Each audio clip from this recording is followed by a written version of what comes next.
Маринованный арбуз на зиму. Необычная, но очень вкусная заготовка. А сейчас внимание, как его приготовить очень вкусным, сладким и чтобы он оставался хрустящим. Арбуз разрезаю пополам и нарезаю на кусочки, как показала в видео. Кусочки перекладываю в 3-литровую банку, утрамбовывать не нужно. Заливаю арбуз кипящей водой, накрываю крышкой и оставляю на столе примерно на 20 минут. 20 минут прошло, рассол переливаю в кастрюльку, а сейчас начинается самое интересное. В чем простота и удобство этого рецепта, так как все ингредиенты сразу закидываются в банку.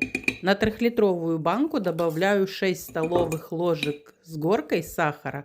Также добавляю 2 столовые ложки без горки каменной соли. Следом добавляю 5 столовых ложек 9% уксуса. Заливаю еще раз арбузы кипящим кипятком. Укутываю банки до полного остывания. Кто любит специи, по желанию.